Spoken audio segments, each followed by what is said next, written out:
इयम् आकाशवाणी सम्प्रति वार्ताः श्रूयन्तां प्रवाचिका बलदेवानन्दसागरः। Hello everyone, welcome back to Nerchuko. So ఈ వీడియోలో మనం టూ సమ్ అని చెప్పేసి ఒక లీడ్ కోడ్ క్వశ్చన్ అయితే సాల్వ్ చేద్దాం. సో ఇది మనకు లీడ్ కోడ్ లో ఫస్ట్ క్వశ్చన్. సో నేను ఈ ప్రాబ్లం లింక్ అయితే కింద డిస్క్రిప్షన్ లో ప్రొవైడ్ చేస్తా. సో ఫస్ట్ ఆఫ్ ఆల్ మనం ప్రాబ్లం స్టేట్మెంట్ ఏంటో చూద్దాం. Given an array of integer nums and an integer target, return indices of the two numbers such that they add up to target. So ఇక్కడ ఏంటంటే మనకు ఒక అరే అయితే ఇస్తారు. సో అరేలో మనకు లిస్ట్ ఆఫ్ ఎలిమెంట్స్ ఉంటాయి 2, 7, 11, 15. ఇక్కడ ఎగ్జాంపుల్ 1 లో చూసుకుంటే అండ్ టార్గెట్ వచ్చేసి 9. సో ఇక్కడ వీళ్ళు ఏం చెప్తున్నారంటే అరేలో మనం ఏదైనా 2 ఎలిమెంట్స్ యాడ్ చేస్తే వాటి యొక్క సమ్ టార్గెట్ కి ఈక్వల్ అవ్వాలి. సో అలా ఈక్వల్ అయినప్పుడు ఆ 2 ఎలిమెంట్స్ యొక్క ఇండిసెస్ ఏవైతే ఉన్నాయో వాటిని రిటర్న్ చేయాలి. సో ఇది మన ప్రాబ్లం స్టేట్మెంట్. అండ్ ఇక్కడ ఏం చెప్తున్నారంటే పక్కాగా ఒక సొల్యూషన్ అయితే ఉంటుంది. అంటే ఏంటంటే పక్కాగా ఏవైనా 2 ఎలిమెంట్స్ యాడ్ చేస్తే దాని సమ్ టార్గెట్ కి ఈక్వల్ అవుతుంది. అలాగే ఒకే ఎలిమెంట్ ని 2 సార్లు మనం యాడ్ చేయకూడదు. సో అది కండిషన్.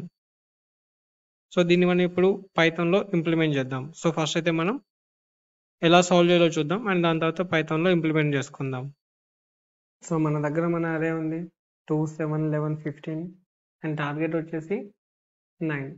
సో ఆ 2 ఎలిమెంట్స్ ఏంటో కనుక్కోవాలి. Who some equals to the target. So ఆ 2 ఎలిమెంట్స్ కనుక్కొని వాటి యొక్క ఇండిసెస్ ని మనం రిటర్న్ చేయాలి. సో దీన్ని మనం ఎలా సాల్వ్ చేస్తాం? సో ఫస్ట్ అయితే మనం బ్రూట్ ఫోర్స్ అప్రోచ్ గురించి ఆలోచిద్దాం. సో దీన్ని మనం 2 ఫర్ లూప్స్ యూస్ చేసుకొని సాల్వ్ చేసుకోవచ్చు. సో బేసిక్గా 2 ఫర్ లూప్స్ యూస్ చేసుకుంటే మనకు 2 కాంబినేషన్స్ అయితే వస్తాయి. Like 2,7, 2,11, 2,15, 7,11, 7,15 and 11,15. సో వీటి యొక్క సమ్ చూసుకుంటే మనకి ఇది 9, ఇది 13, ఇది వచ్చేసి 17, 7, 11, 18, ఇది 22 అండ్ ఇది వచ్చేసి మనకు 26. సో వీటి ఏ కాంబినేషన్ యొక్క సమ్ మనకి టార్గెట్ కి ఈక్వల్ అవుతుంది? సో 2,7 ఈ కాంబినేషన్ యొక్క సమ్ అయితే టార్గెట్ కి ఈక్వల్ అవుతుంది. సో అప్పుడు మనం దీని యొక్క ఇండిసెస్ అయితే మనం రిటర్న్ చేసుకుంటాం. సో 2 యొక్క ఇండెక్స్ వచ్చేసి 0 అండ్ 7 యొక్క ఇండెక్స్ వచ్చేసి 1. సో ఇలా సింపుల్ గా అయితే మనం సాల్వ్ చేసుకోవచ్చు. బట్ బ్రూట్ ఫోర్స్ అప్రోచ్ లో ఇక మనకు ప్రాబ్లం ఏంటంటే 2 ఫర్ లూప్స్ ని మనం యూస్ చేస్తున్నాం. సో 2 ఫర్ లూప్స్ యూజ్ చేస్తున్నప్పుడు మనకు టైం కాంప్లెక్సిటీ వచ్చేసి బిగ్ ఆఫ్ n². సో ఇది చాలా ఎక్కువ. సో దీన్ని మనం ఇంకా ఆప్టిమైజ్డ్ వేలో సాల్వ్ చేసుకోవాలి. అలాగే మనకు స్పేస్ కాంప్లెక్సిటీ వచ్చేసి కాన్స్టెంట్. సో ఇక్కడ మనం ఏం ఎక్స్ట్రా స్పేస్ యూస్ చేయట్లేదు. సో డైరెక్ట్ గా చెక్ చేస్తున్నాం. సో డైరెక్ట్ గా ప్రతి 2 కాంబినేషన్ తీసుకొని వాటి యొక్క సమ్ 9 కి ఈక్వల్ అవుతుందా లేదా, ఈక్వల్ అయితే వాటి యొక్క ఇండెక్స్ అయితే రిటర్న్ చేస్తున్నాం. బట్ దీని యొక్క టైం కాంప్లెక్స్ ఎక్కువ కాబట్టి ఈ అప్రోచ్ అయితే మనము ఇంటర్వ్యూలో చెప్తే యాక్సెప్ట్ అయితే చేయరు. So what is the better approach then? So దాని గురించి మనం ఆలోచిద్దాం. సో ఆల్రెడీ మనకి ఇలా time complexity big of n² వచ్చింది. సో దీన్ని మనం తగ్గించడానికి ట్రై చేయాలి. సో ఇంకొక అప్రోచ్ వచ్చేసి మనము 2 పాయింటర్స్ యూస్ చేసుకొని సాల్వ్ చేయొచ్చు. సో 2 పాయింటర్స్ యూస్ చేసుకొని అయితే సాల్వ్ చేయొచ్చు. సో ఇక్కడ మనం ఏం చేస్తామంటే మనకి ఇచ్చిన అరే ఏదైతే ఉందో దీన్ని మనం సార్టెడ్ ఆర్డర్ లో ఫస్ట్ తీసుకుంటాం. సో మనకి ఎగ్జాంపుల్ అరే సార్టెడ్ ఉంది కాబట్టి పర్లే, లేకపోతే అరేని ఫస్ట్ మనం సార్టెడ్ చేసుకుంటాం. సో మన అరేని ఇలా సార్టెడ్ చేసుకుంటాం 2, 7, 11, 15 అండ్ 2 పాయింటర్ లో మనకు లెఫ్ట్ పాయింటర్ వచ్చేసి i. సో మన ఫస్ట్ ఎలిమెంట్ ని పాయింట్ చేస్తుంది అండ్ రైట్ పాయింటర్ వచ్చేసి j, ఇది లాస్ట్ ఎలిమెంట్ ని పాయింట్ చేస్తుంది. సో ఇక్కడ మనం ఏం చేస్తామంటే సో మన ఫస్ట్ ఎలిమెంట్ ని ఇంకా లాస్ట్ ఎలిమెంట్ ని సమ్ చేస్తాం. సో 2 + 15. సో వీటి యొక్క సమ్ మనకి టార్గెట్ కన్నా ఎక్కువ ఉంటే అప్పుడు మనం ఏం చేయాలి? రైట్ ఎలిమెంట్ ని డిక్రీజ్ చేస్తాం. ఎందుకంటే ఆబ్వియస్ గా సార్ట్ చేసుకున్నప్పుడు రైట్ సైడ్ మనకు లార్జర్ ఎలిమెంట్ అయితే ఉంటుంది. సో సమ్ తగ్గియాలంటే ఏం చేయాలి? రైట్ ఎలిమెంట్ ని మనం మూవ్ చేసుకోవాలి. ఒకవేళ మనం i ని మూవ్ చేస్తే ఆబ్వియస్ గా లెఫ్ట్ సైడ్ మనకు స్మాల్ ఎలిమెంట్ ఉంటుంది. సో స్మాల్ ఎలిమెంట్ మనం రైట్ సైడ్ మూవ్ అయితే ఇంకొక బిగ్గర్ ఎలిమెంట్ అవుతుంది. అప్పుడు ఇది ఇంకా 2 + 15 కన్నా ఇంకొక పెద్ద నంబర్ అయితే వస్తుంది ఆ వాల్యూ. సో అందుకని చెప్పేసి నేను j ని డిక్రీజ్ చేస్తున్నా. So j - 1. సో నెక్స్ట్ ఏమవుతుంది? అది 2 + 11. సో ఇది గ్రేటర్ దెన్ టార్గెట్. సో మళ్ళీ నేను j ని డిక్రిమెంట్ చేసుకుంటా, అంటే రైట్ పాయింటర్ ని తగ్గించుకుంటా. సో అప్పుడు అది 2 + 7 కి వస్తుంది. So 2 + 7 = target. సో మనకి అది టార్గెట్ ఈక్వల్ అయింది కాబట్టి i ఇంకా j ని రిటర్న్ చేసుకుంటాం. సో మన i వచ్చేసి 0 అండ్ j వచ్చేసి 1. సో i అంటే ఇండెక్స్, ఇక్కడ 0, ఇండెక్స్ దీనిది 0 అండ్ ఇది డిక్రిమెంట్ అయ్యి వస్తుంది కాబట్టి ఇక్కడ దీని యొక్క ఇండెక్స్ వచ్చేసి 1. ఒకవేళ 2 + 15 లెస్ దాన్ టార్గెట్ అయితే మనం టార్గెట్ వాల్యూ కావాలి అంటే టార్గెట్కి రీచ్ అవ్వాలి. సో అప్పుడు ఏం చేస్తాం, మనం ఐని ఇంక్రిమెంట్ చేసుకుంటాం, i + = 1. సో ఈ ఎగ్జాంపుల్లో అది రాలే కాబట్టి ఈ కేసు నేను మీకు సపరేట్గా చెప్తున్నా. సో ఇది బేసిక్గా 2 పాయింటర్స్ అప్రోచ్.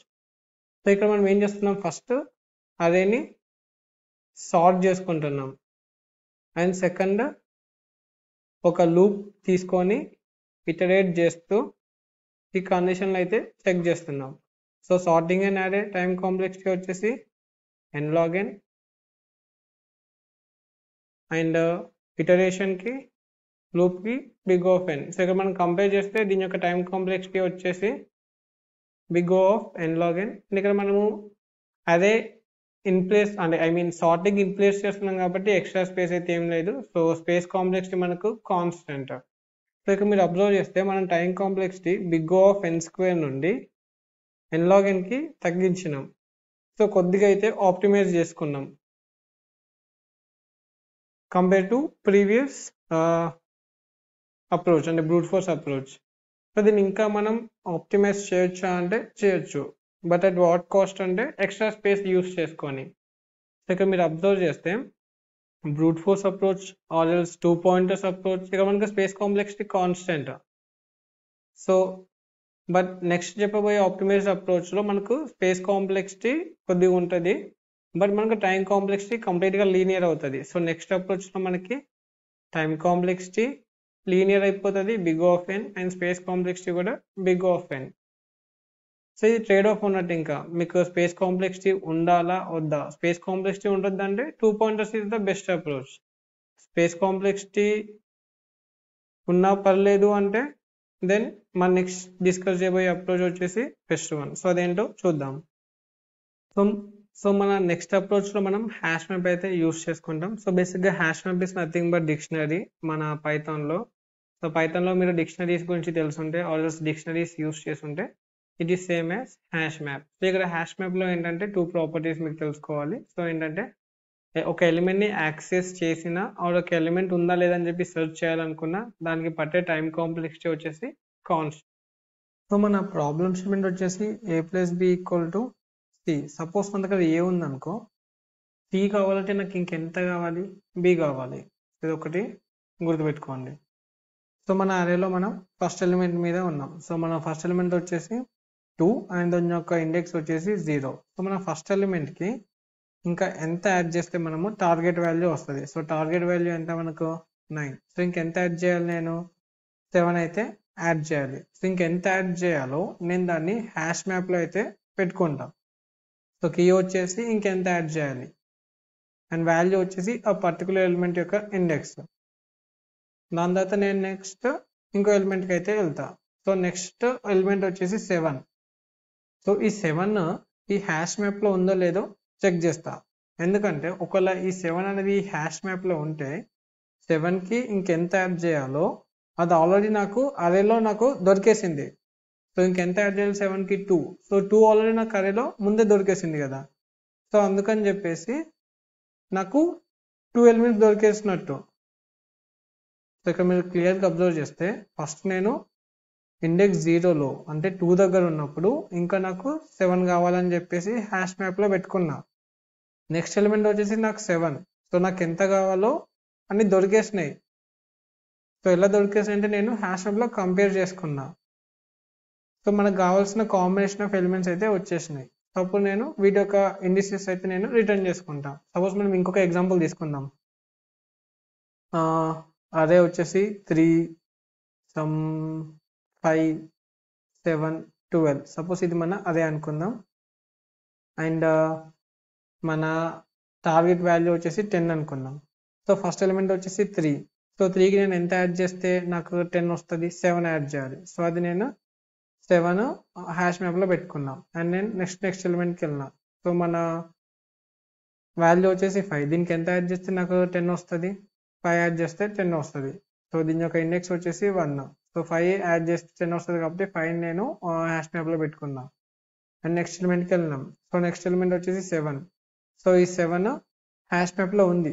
సో 7 హ్యాష్ మ్యాప్లో ఉందంటే 7కి ఇంక ఎంత యాడ్ చేస్తే 10 వస్తుందో అది ఆల్రెడీ నాకు అరేలో దొరికేసింది. సో అందుకని చెప్పేసి నేను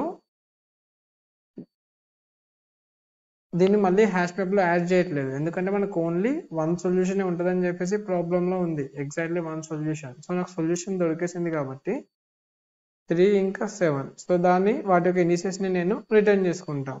సో ఇక్కడ మీరు అబ్జర్వ్ చేస్తే మనకు హ్యాష్ మ్యాప్ యూజ్ చేస్తున్నాం కాబట్టి దీని యొక్క స్పేస్ కాంప్లెక్సిటీ వచ్చేసి big of n and time complexity వచ్చేసి బిగ్ ఆఫ్ n, ఎందుకంటే మనం ఒకటే లూప్ యూజ్ చేస్తున్నాం, అంటే ఒకటే ఫార్వర్డ్ పాస్ అయితే ఇక్కడ మనకు జరుగుతుంది. 2 ఇన్నర్ లూప్స్ కానీ లేకపోతే 2 లూప్స్ కానీ ఏం లేవు. సో అందుకని చెప్పేసి time complexity big of n and space complexity కూడా బిగ్ ఆఫ్ n. సో ఇప్పుడు దీన్ని మనం పైథాన్లో అయితే ఇంప్లిమెంట్ చేసుకుందాం. సో ఫస్ట్ అయితే మనం మన హ్యాష్ మ్యాప్ అయితే డిఫైన్ చేసుకుందాం. So hash map equal to empty dictionary. So next నేను ఏం చేస్తా అంటే మన అదే అయితే ఉందో ఏదైతే ఉందో దాన్ని నేను ఐటరేట్ చేసుకుంటాం. So for I comma element in enumerate of నమ్స్ enumerate. So ఇలా ఎన్యూమరేట్ ఫంక్షన్ యూజ్ చేసినప్పుడు ఏమవుతుందంటే నాకు ఎలిమెంట్ వస్తుంది అండ్ దాంతోపాటు దాని యొక్క ఇండెక్స్ కూడా వస్తుంది. సో ఫస్ట్ నేను ఏం చేస్తా అంటే సపోజ్ మన ఎలిమెంట్ వచ్చేసి ఇది బి ఎలిమెంట్. సో ఈ బి ఎలిమెంట్ ఆల్రెడీ హ్యాష్ మ్యాప్లో ఉందా లేదా అని చెప్పి చెక్ చేస్తున్నా. So if element in hash map, ఒకవేళ బి ఎలిమెంట్ హ్యాష్ మ్యాప్లో ఉంటే ఆల్రెడీ నా దగ్గర ఏ ఉన్నట్టు, ఎందుకంటే ఏ ఉంటేనే నేను హ్యాష్ మ్యాప్లో బి ఎలిమెంట్ని యాడ్ చేస్తా కాబట్టి. సో ఒకవేళ వచ్చే ఎలిమెంట్ హ్యాష్ మ్యాప్లో ఉంటే నేను దాన్ని రిటర్న్ చేస్తున్నా. So return list of hash map of element comma index, ఎందుకంటే నేను ఆ 2 ఎలిమెంట్స్ యొక్క ఇండెక్స్ని నేను రిటర్న్ చేసుకోవాలి కాబట్టి. ఒకవేళ ఆ ఎలిమెంట్ హ్యాష్ మ్యాప్లో లేకపోతే మనకు ఆ కాంబినేషన్ ఇంకా దొరకలేదు. సో కాంబినేషన్ ఇంకా దొరకలేదు కాబట్టి ఇప్పుడు నేను బి ఎలిమెంట్ని హ్యాష్ మ్యాప్లో యాడ్ చేసుకుంటా. సో బి ఎలిమెంట్ ఎలా వస్తుంది, target minus current element. So hash map of B equal to index. So ఇది మన కోడ్. సో దీన్ని మనం రన్ చేసి చూద్దాం. సో మనకు అన్ని టెస్ట్ కేసెస్ అయితే పాస్ అయిపోయినాయి. సో సబ్మిట్ చేద్దాం. సో ఇది కూడా యాక్సెప్ట్ అయిపోయింది కోడ్. సో మీకు కానీ వీడియో నచ్చినట్టయితే మన ఛానల్ని లైక్ చేయండి, షేర్ చేయండి, అలాగే సబ్స్క్రైబ్ కూడా చేసుకోండి. Thank you for watching. Keep learning.